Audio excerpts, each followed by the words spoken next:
Tadi ulangan enggak? Aja sih enggak aja. Enak banget sih. Kita ulangan. Iya. Gimana susah banget. Sampai ketemu nanti ya. Iya. Tadi kan Ayah ngajakin main bentengan ya sama anak laki. Hah, itu dia datang. Lu pada dari mana sih? Kok lama banget? Tadi kan kita udah janjian. Tapi Ayah telat. Nih si Anak lama banget. Udah deh. Jadinya kita main bentengan kan? Iya jadi. Emang bentengan apa sih? Ah, masa pada kagak tahu sih? Bentengan itu biasa dimainin sama anak-anak kamu sini. Dan menurut beberapa sumber, bentengan itu melambangkan perjuangan bangsa Indonesia melawan penjajah. Biasanya, anak-anak Betawi itu memainkan bentengan ini di malam bulan purnama atau di bulan puasa. Nah, permainan bentengan ini sudah dimainkan oleh anak-anak Betawi itu di masa penjajahan Belanda. Oh, pantesan namanya bentengan ya? Ya Jil, nama bentengan juga diambil dari nama markas penjajah yang namanya Benteng. Kayak Dustende atau Benteng Malioboro. Oh, gitu. Iya. Emang cara mainnya kayak gimana sih? Gampang. Pertama, kita membimbang untuk membagi kedua tim. Setelah itu, kita bermain, menyerang, dan mempertahankan benteng kita masing-masing. Bermain bentengan ini dimulai dengan melakukan pempimpa untuk menentukan kelompoknya masing-masing. Setelah itu mereka lalu menentukan bentengnya masing-masing dan mereka bisa langsung main, saling menyerang dan saling mempertahankan bentengnya. Duh, Ayah masih bingung nih. Gimana kalau kita langsung main aja biar Ayah paham? Ayo!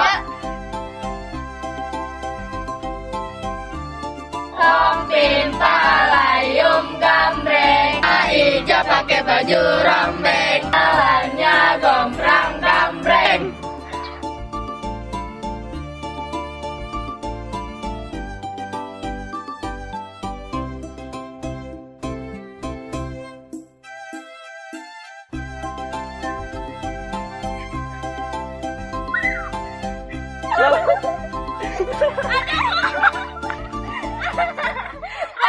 Setelah Hompimpa, setiap tim menempati bentengnya masing-masing dan berusaha untuk mengenai benteng lawan dengan cara memancing tim lawan untuk keluar dari benteng.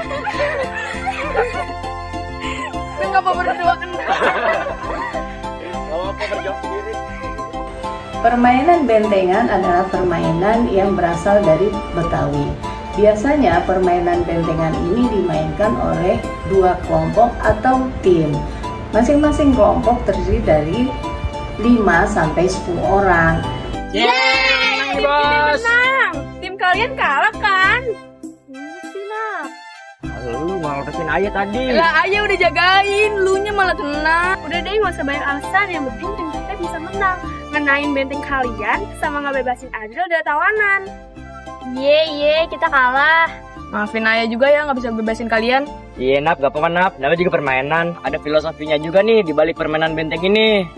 Emang apa filosofinya? Nah, bentengan bisa diartikan sebagai pegangan hidup kita.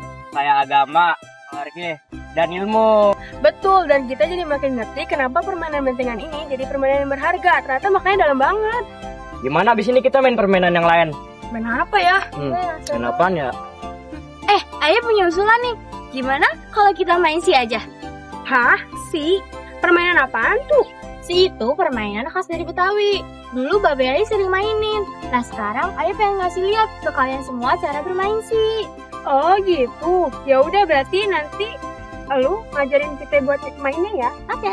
Jadi permainan si itu ada landasannya sebenarnya para orang-orang tua kita dulu tuh sudah luar biasa sebenarnya.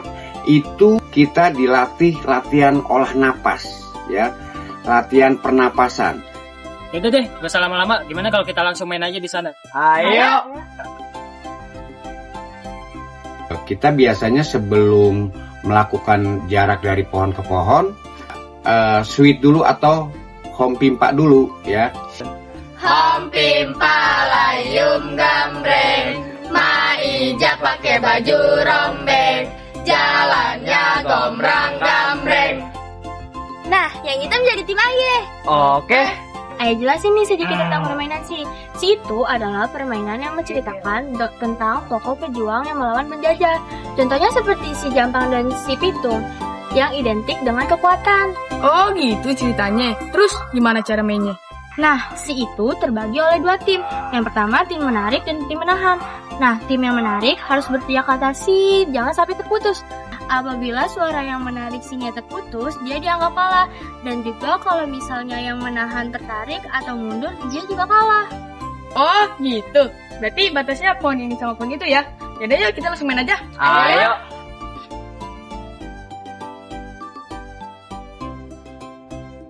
Ayo, suit dulu. Ayo. Suit. Nah, aduh. Tim A menang. Berarti tim A bagian narik ya. Oke, babak 2 tim A yang narik ya. Iya. Oke, siap. Ayo bakal narik dulu. Tarik aja kalau bisa. Ayo, 1, 2, 3. Ayo.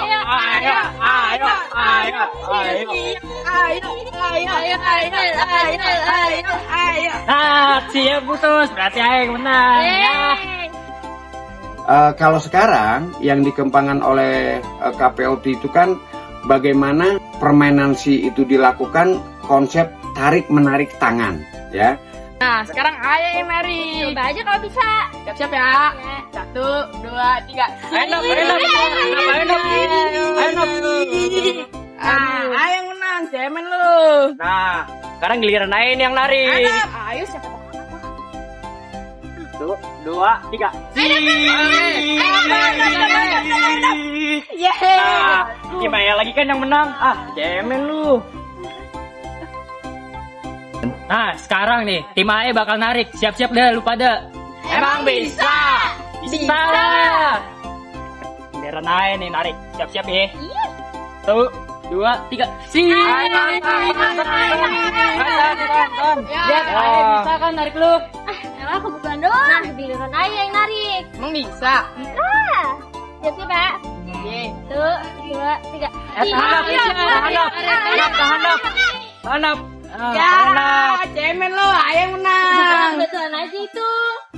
Teman-teman doain ayo menang ya. Iya, kayaknya bisa. Semangat. Oke. Ayo kita bisa 1, 2, 3. Bisa dap. Nah, suara lu putus. Sekarang tim A menang lagi kan? Nah, tadi tim A berhasil narik 2 orang dan nahan 2 orang. Berarti total poin tim A 4 ya. Berarti kita yang menang ya. Iya dong ya. Cemen. Ternyata permainan tradisional seru-seru ya. Iya, benar. Permainan tradisional juga melatih kekompakan dan kerja sama tim. Nah, betul banget tuh. Dan sebagai anak muda bangsa, kita harus melestarikan permainan-permainan tradisional. Setuju gak nih? Setuju. Tapi khusus daripada filosofi permainan si ini adalah di mana di balik kelemahan di situ ada kekuatan. Kenapa begitu? Karena posisi orang yang menarik itu adalah posisi orang yang membuang napas, ya. Nah, ketika orang membuang napas itu sesungguhnya dia melepaskan energi. Seperti contoh, tidak ada orang yang meninggal itu menarik napas. Setiap orang meninggal itu pasti menghembuskan napas. Tetapi di latihan si itu dilatih sedemikian rupa bagaimana pada saat dia membuang napas, bagaimana dia membangun sebuah kekuatan untuk kemenangan dari pertandingan atau perlombaan permainan si. Teman-teman, udah sore nih. Kayaknya Nyai nyariin. Kita pulang aja yuk. Ayo. Tapi lewat dalam ya. Ayo. Oke.